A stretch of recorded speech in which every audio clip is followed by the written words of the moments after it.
is Chad Novak, and I am here on behalf of the Saskatchewan Taxpayers Advocacy Group, here to talk about something I didn't think I'd ever come to City Council to talk about, that being electric vehicles. Myself personally, I'm not big into the electric vehicle movement, but I know that it seems that the more and more our society evolves in the last decade or two, this certainly has been becoming more and more popular and more important, especially considering our environmental impact.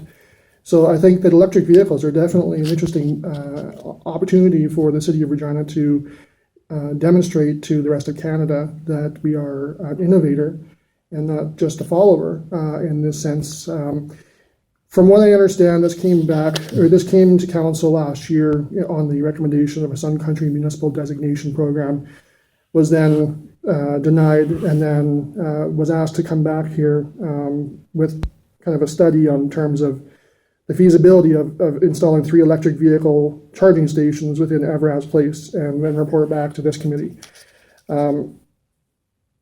Obviously, as you see, the numbers before you today, they're not very significant at all, and I think that even the report confirms that. The dollars and cents of installing it, maintaining it, and even providing the charging opportunities for people that it seems to be at no cost recovery, which I honestly don't know how that works in other centers. So I would expect that there will be some kind of a pay-per-use system, but maybe not. What I would like to see happen here, personally, is not that this gets taken off of the list of outstanding items. I was here on an earlier committee where there was a list of outstanding items, and there was things that were on there that shouldn't have been. And I think this is one of those things that really should still stay on the outstanding items because it should be talked about in the future. The only thing that I am reading in this report that suggests why we're not going with this is that there just simply isn't, at least from what the study showed, a demand for it. Personally, when I see the numbers that are here, there's 11 electric vehicles in the City of Regina and 43 in the province.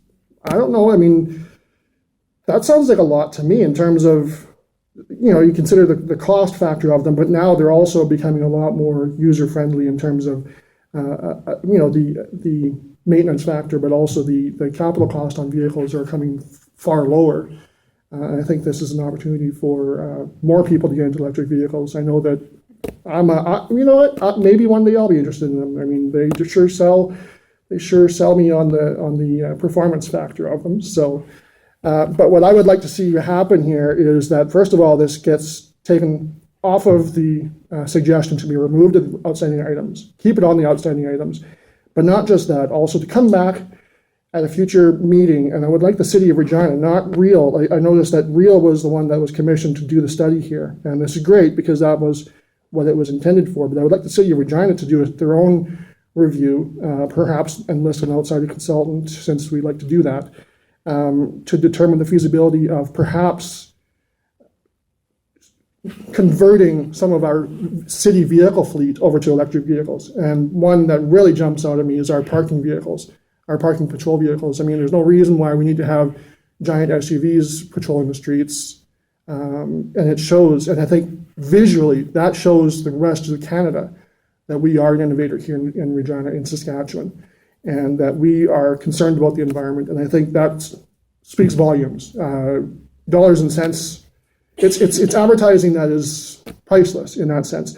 So I think that would be very beneficial. The cost of these very smaller electric vehicles that are coming out, like the Chevy Bolt, I think it is the new Micro one, Nissan Micro, all of these things.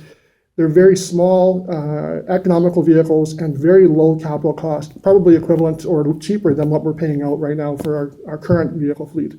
So that's what I would like to recommend today. I would ask that you please consider that, just to make sure to take this off the outstanding, or to keep this on the outstanding items, but also to come back and ask administration to do a study on how feasible it may be to convert at least a part of our city fleet over to electric vehicles. Thank you for your time, and I'd gladly answer any questions you may have.